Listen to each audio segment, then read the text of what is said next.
C'est pour ça que de plus en plus, bien-aimés dans le Seigneur, dans les temps de la fin, l'église véritable, elle sera cachée. Comme au temps de Jézabel, les véritables prophètes étaient dans les grottes.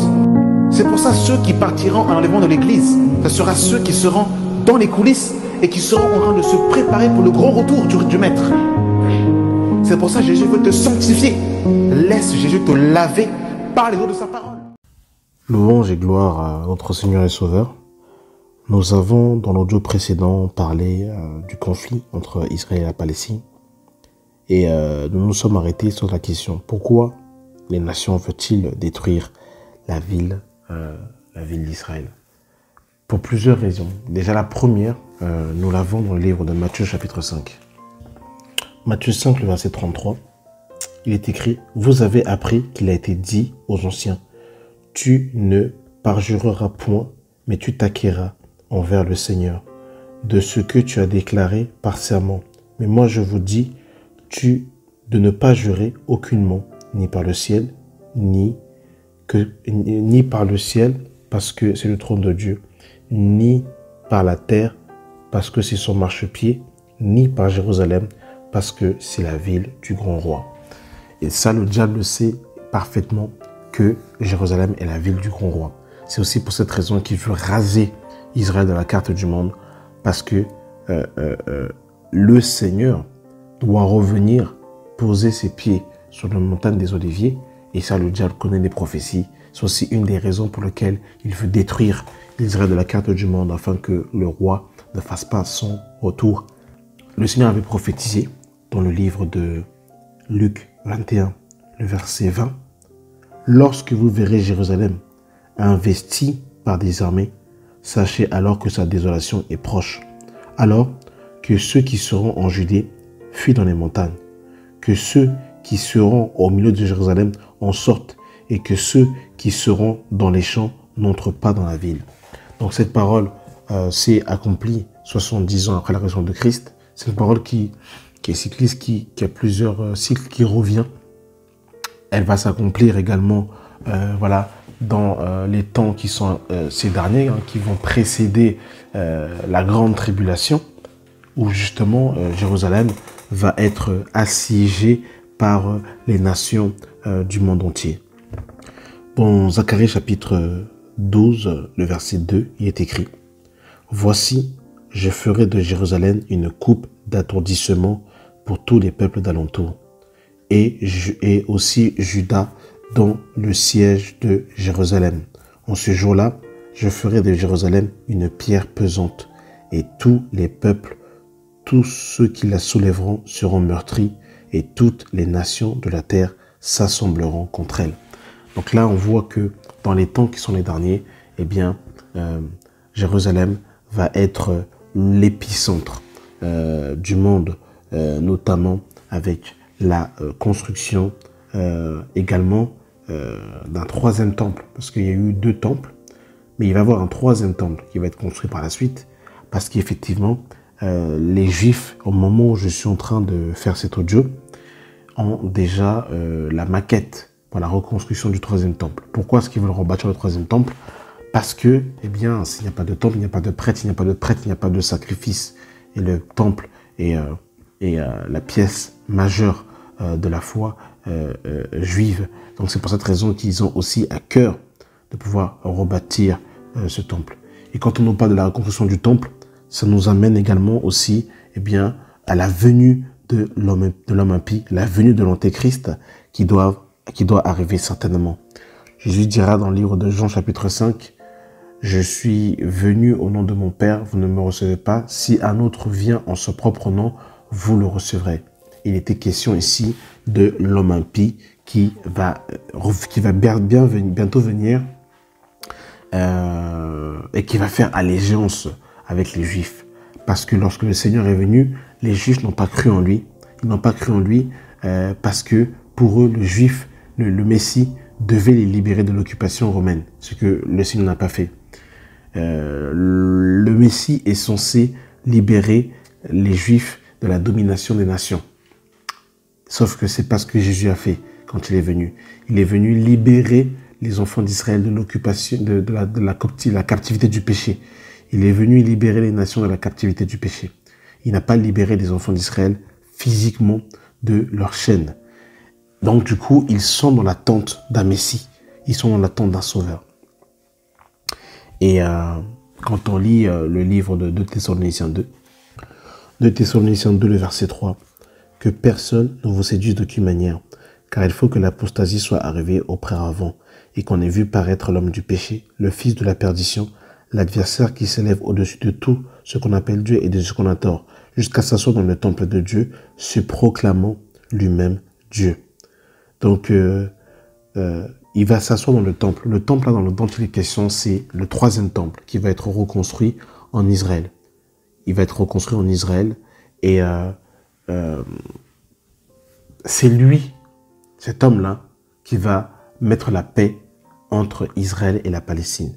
C'est lui qui va mettre ce temps de paix-là. Et c'est pour ça qu'il faut que ça puisse exploser. Il faut que ça puisse imploser pour qu'on arrive justement dans 1 Thessaloniciens 5, le verset 1, qui nous dit, 1 Thessaloniciens 5, le verset 3, « Quand les hommes diront paix et sûreté, alors une ruine soudaine les surprendra, comme les douleurs de l'enfantement surprennent la femme enceinte, et ils n'y échapperont point. » Pour qu'on arrive à ce temps de paix, il faut d'abord qu'on arrive dans un temps de calamité, un temps de panique, un temps d'implosion. Et c'est ce qui va se passer. Et ça nous renvoie aussi à Daniel chapitre 9. Dans Daniel 9, le verset 27, on nous le dit, « Il confirmera l'alliance avec plusieurs pendant 1 semaine. Et durant la moitié de la semaine, il fera cesser le sacrifice et l'offrande. Le dévastateur commettra les choses les plus abominables jusqu'à ce que la ruine de ce qui était résolu fonde sur le dévastateur. » Donc quand on nous dit qu'il confirmera l'alliance, je vous ai parlé justement du traité d'Abraham qu'il y a eu en septembre 2020 entre Israël et les nations arabes. Et il y a d'autres traités qui vont davantage aussi être signés et l'homme impie, lui, va venir confirmer l'alliance. C'est pour ça que la date du 14 mai 1948 est une date très importante parce qu'elle marque un espace-temps. Elle marque le temps, mes bien-aimés, que les prophéties se sont accélérées depuis cette date-là. Tant que Israël n'était pas redevenu une nation à part entière, les prophéties ne pouvaient pas s'accomplir. Jésus ne pouvait pas poser ses pieds sur le mont des Oliviers, par exemple, parce que Israël n'était pas devenu un État à part entière. Il n'était pas possible que le temple soit reconstruit, le 3e temple soit reconstruit, parce qu'il n'y avait pas d'État d'Israël. Et il fallait que les Juifs reviennent sur leur terre pour que la prophétie d'Ézéchiel, par exemple, s'accomplisse. Toutes ces prophéties-là ne pouvaient s'accomplir uniquement que si Israël était redevenu un État à part entière. C'est pour ça que depuis cette date-là, les choses s'accélèrent et vont d'accélération en accélération. Dans Joël 3, le verset 9, il est écrit « Publie ces choses parmi les nations, prépare la guerre, réveille les héros, qu'ils s'approchent, qu'ils montent, tous les hommes de guerre. De vos oyaux, forgez les épées, et de vos serpes de lance. Que le faible dise, je suis fort. Hâtez-vous et venez, vous toutes les nations alentours, et rassemblez-vous là où l'Éternel fait descendre tes héros, que les nations se réveillent et qu'elles montent vers la vallée de Josaphat. Car là, je siégerai pour juger toutes les nations d'alentour. Saisissez la faucille, car la moisson est mûre. Venez, foulez, car le pressoir est plein, la cuve regorge. Car grande est leur méchanceté. C'est une multitude dans la vallée de Josaphat. Car le jour de l'Éternel est proche. Dans la vallée de Josaphat, le soleil et la lune s'obscurcissent et les étoiles retirent leur éclat de Sion. L'Éternel rugit de Jérusalem. Il fait entendre sa voix. Il n'y a que le Seigneur qui va venir mettre fin à ce conflit. Parce que ce qui va se passer, c'est que Israël va être assiégé par les nations. Et quand l'homme impie, justement, comme nous l'avons lu précédent, dans la dernière semaine, quand on parle de la semaine ici, de 1 semaine, c'est en termes d'années. Il est question de 7 ans. Et quand on nous parle du milieu de la semaine, eh bien, au milieu de la semaine, c'est-à-dire, il y aura 3 ans et demi de paix et 3 ans et demi de grande tribulation.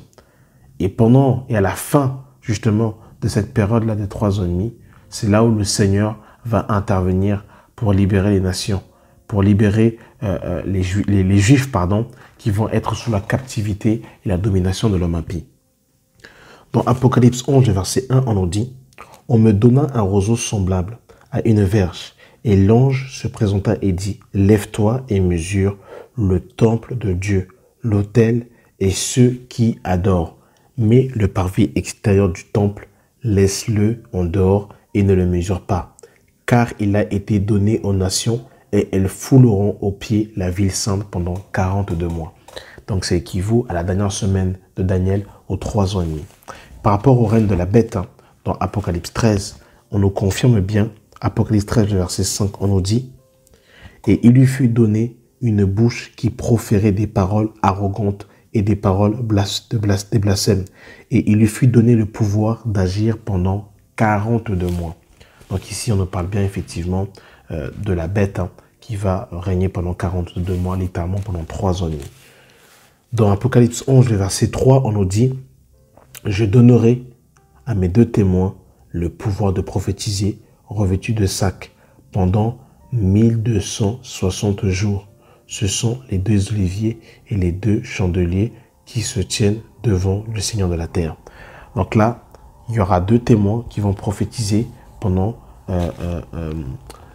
1260 jours, qui représentent pendant 42 mois. Donc pendant la période de la grande tribulation, eh bien, il y aura justement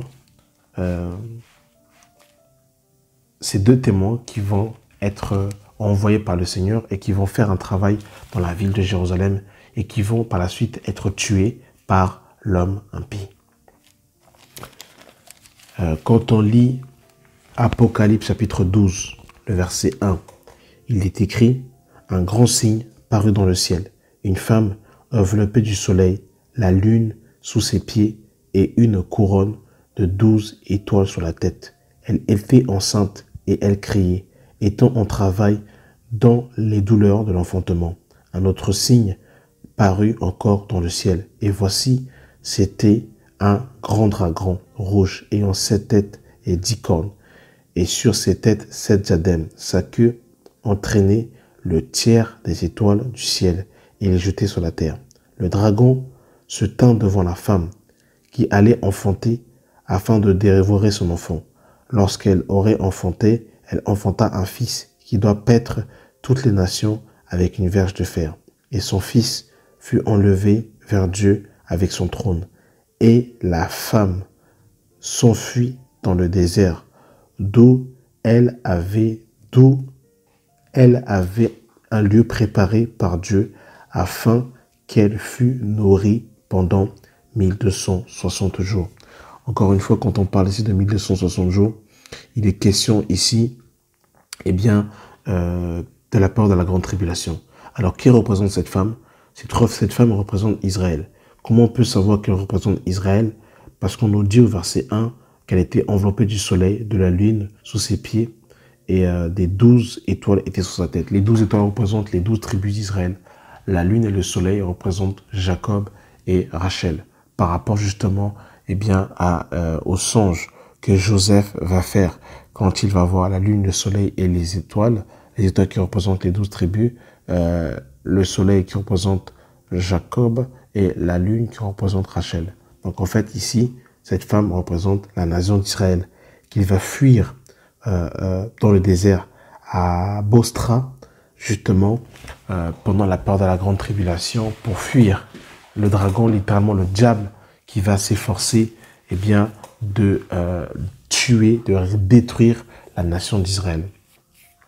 Donc on voit que pendant la période de la grande tribulation, Israël va être le QG, va être l'épicentre de la grande tribulation. Et quand on lit Apocalypse chapitre 19, à partir du verset 11, on nous dit « Puis je vis le ciel ouvert, et voici parut un cheval blanc. Celui qui le montait s'appelle fidèle et véritable. Il juge et combat avec justice. Ses yeux étaient comme une flamme de feu. Sur sa tête étaient plusieurs diadèmes. Il avait un nom écrit que personne ne connaît si ce n'est lui-même. Et il était revêtu d'un vêtement teint de sang. Son nom est la parole de Dieu. Les armées qui sont dans le ciel le suivaient sur des chevaux blancs, revêtis d'un fin lin blanc pur. De sa bouche sortait une épée aiguë pour frapper les nations. Il pètera avec une verge de fer, et il foulera la cuve du vin de l'ardeur colère du Dieu Tout-Puissant. Il avait un nom écrit sur sa cuisse, et un nom écrit, Roi des rois et Seigneur des seigneurs. Et je vis un ange qui se tenait dans le soleil, et qui cria d'une voix, disant à tous les oiseaux qui volaient par le milieu du ciel, venez, rassemblez-vous pour le grand festin de Dieu, afin de manger la chair des rois, la chair des chefs militaires, la chair des plusieurs, la chair des chevaux et de ceux qui les montent, la chair de tous les libres et les esclaves petits et grands. Et je vis la bête et les rois de la terre et leurs armées rassemblées pour faire la guerre à celui qui était assis sur le cheval et à son armée. Et la bête, quand on parle de la bête, on parle de l'homme impie, et la bête fut prise, et avec elle le faux prophète qui avait fait devant elle les prodiges par lesquels il avait séduit ceux qui avaient pris la marque de la bête et adoré son image. Et ils furent que tous les deux furent jetés vivants dans les temps ardents de feu et de soufre. Et les autres furent tués par l'épée qui sortait de la bouche de celui qui est assis sur le cheval blanc, et tous les oiseaux se rassemblèrent de leur chair. Donc voilà un peu ce qui va se passer à la fin de la grande tribulation. C'est que le Seigneur va restaurer la nation d'Israël.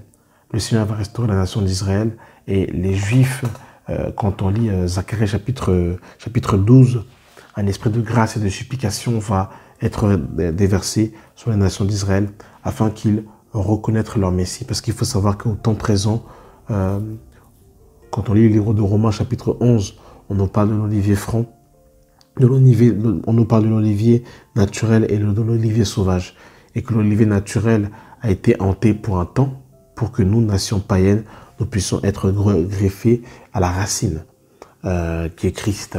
Donc, lorsque Jésus va revenir dans Zacharie 12, et que cet esprit de grâce et de supplication va être déversé sur les enfants d'Israël, eh bien justement, les Juifs vont de nouveau être intégrés. Ils vont croire au Messie, et la parole de Apocalypse chapitre 1, à partir du verset 5, qui nous dira que voici, il vient avec les nuées, et toutes le verront, même ceux qui l'ont percé. Et toutes les tribus de la terre se lamenteront à cause de lui. Quand Jésus va revenir, eh bien, les Juifs vont reconnaître leur Messie, et eh bien, en reconnaîtrant leur Messie, eh bien, ils vont de nouveau être hantés, ils vont de nouveau être rattachés à la racine. Et là, le Seigneur va poser ses pieds sur le mont des Oliviers, selon Zacharie chapitre 14, qu'on va lire tout de suite. Voici, le jour de l'Éternel arrive, et tes dépouilles seront partagées au milieu de toi. Je rassemblerai toutes les nations pour qu'elles attaquent Jérusalem. La ville sera prise, les maisons seront pillées, les femmes violées. La moitié de la ville ira en captivité, mais le reste du peuple ne sera pas exterminé de la ville. L'Éternel comparaîtra, et il combattra ces nations comme il combat au jour de la bataille. Ses pieds se poseront en ce jour sur le mont des Oliviers, qui est vis-à-vis de Jérusalem du côté de l'Orient. La montagne des Oliviers se fondra par le milieu à l'Orient et à l'Occident, et il se formera une grande vallée. Une moitié de la montagne reculera vers le septentrion et une moitié vers le midi. Vous fuirez alors dans la vallée de mes montagnes, car la vallée des montagnes s'étendra jusqu'à Adzel. Vous fuirez comme vous avez fui devant le tremblement de terre, au temps d'Osias, roi de Juda, et l'Éternel mon Dieu paraîtra, et tous ses saints avec lui. Donc là, le Seigneur viendra, il pose ses pieds sur le mont des Oliviers, et il met fin au règne de l'homme impie, et là, il restaure la nation d'Israël. Les apôtres vont poser la question au Seigneur dans Acte 1, dis-nous à quel moment le Père va justement restaurer la nation d'Israël. Et là, le Seigneur va dire, ce n'est pas à vous de fixer les temps et les moments où le Père restaurera la nation d'Israël de sa propre autorité. Et c'est à ce moment-là que la nation d'Israël va être restaurée et que le Christ va établir sur la terre le règne de 1000 ans et que il y aura la paix sur la terre. Donc ce conflit que nous voyons aujourd'hui entre Israël et la Palestine, eh bien, c'est la prophétie biblique qui s'accomplit et nous convergeons vers le retour du Seigneur, l'arrivée de l'homme impie. Et je dirais, Jérusalem va être haïe de tous et les nations du monde vont monter à Jérusalem pour assiéger et détruire cette ville. Du moins, essayer de la détruire, ils ne la feront pas parce que c'est la ville du grand roi et personne ne peut détruire la nation d'Israël. Amen. Merci d'avoir pris le temps d'écouter cet audio et que la grâce et la paix soient avec vous au nom de Jésus. Amen.